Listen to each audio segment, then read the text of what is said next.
A course level objective describes what the faculty member expects the learners to attain by the end of the course, such as skills, knowledge, or abilities that they didn't have prior to the course. Whereas a module level objective is specific to the module or lesson and leads to at least one of the course level objectives. It may require more than one module objective to be met before a course level objective can be considered to be met or attained. Lastly, all the activities and assessments that have been assigned should align to meet these objectives. So how do we compose objectives? Within our instruction, we chose to focus on the ABCD method. This stands for audience, behavior, condition, and degree. Audience. Identify your target learners. This sounds easy, but knowing your learners is extremely important because it will affect how you design your objectives, activities, and assessments.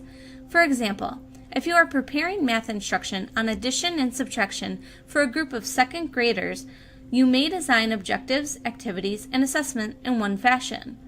But if you are preparing such instruction for a group of advanced second grade math students, the originally planned instruction may not fit their needs. However, it is important to note that in most cases, you will be dealing with heterogeneous groups of learners when creating your design, so unless additional information is provided, this should be kept in mind. Behavior. Ask yourself, what clearly observable behavior do I expect from my learners? What will be observed to show me that learning has taken place? How will that be measured? Identifying measurable actions for cognitive, affective, and psychomotor domains are an important part of Bloom's taxonomy. Not all verbs are created equal. Using verbs such as understand and know are not good practice. They are considered fuzzy words as they are not easily defined or observable, so avoid using them. Now back to the ABCD method. Condition is something that should be considered prior to composing objectives and designing instruction. The condition means circumstance or instance that you will place the learner into. For example, will the learner be handed a test in the classroom, go out into a public setting, or be verbally asked questions by a moderator or teacher?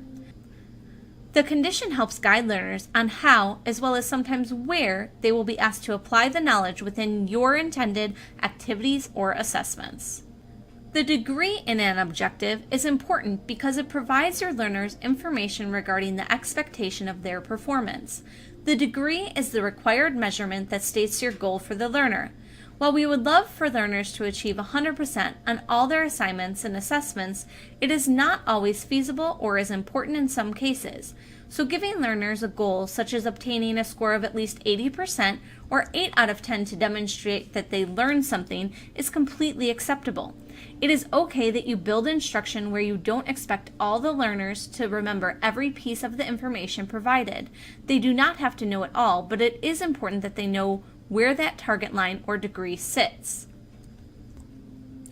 Now that we have covered the whole ABCD method, let's review one of our objectives for this video and identify the audience, behavior, condition, and degree within. Which part of the ABCD method is underlined? Which part of the ABCD method is underlined? Which part of the ABCD method is underlined? Which part of the ABCD method is underlined? Now let's practice writing our own objectives. Pause the video and follow the directions below.